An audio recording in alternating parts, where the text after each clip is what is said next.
Najua ulinisaidia. Najua ulinisaidia sana sana sana zaidi ya sana. Lakini usichukue hiyo nafasi kuniharibia.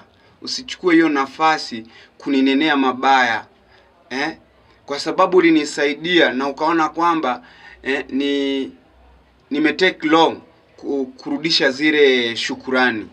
Hapana, mimi nachojua tu nakumbuka kwamba ulinisaidia, na mimi kufika hapa ni watu wengi sana wako nyuma yako, ama ni watu wengi wako nyuma yangu kunisaidia. Ni watu kusema kwamba unaanza kumnenea mtu mabaya, sijui nini na nini, ule nilimsemea. Hata ukinisema kwa watu, au watu ambao ukiwaambia, ukiwaelezea, hakuna mtu ambaye ataichukulia kikubwa ama ataifeel kama mimi ninavyofeel. Mimi ndo najua umuhimu wako. Mimi ndo najua wewe ulinisaidia. So ukiona kwamba sijakurudishia zile shukurani, sio kwamba sikumbuki. Hapana, ni muda bado ndo hujafika.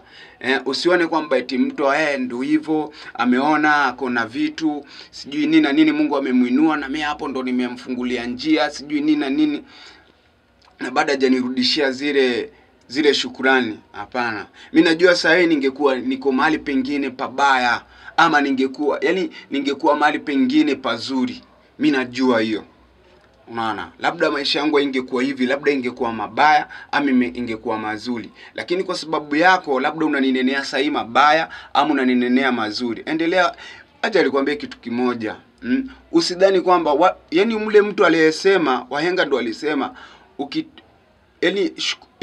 sijui ni shukuru ya punda ni mateke. Unaona? Usione kwamba mimi sijakusaidia afu anze kuninenea mabaya, unaniombea mabaya, eti sijui nini na nini kinifanyikie.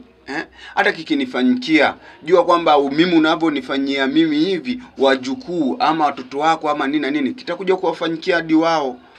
Hii ni maisha, acha nikwambie. Hii ni maisha. Kama ulinisaidia, nisaidie na roho safi. Na kama wanaendelea kunisupport, kunishika mkono, chao. Endeleeni kunisupport guys, mpaka tufike mbali. Wale waliosema kwamba utafika mbali, wanione kama nimefika mbali. Na wale wenye wanaendelea kuninenea mabaya, mimi nakuomba tu nimeomba msamaha. Hakuna, mimi sijuangi kwenye maisha yangu mamangu hajawahi nilea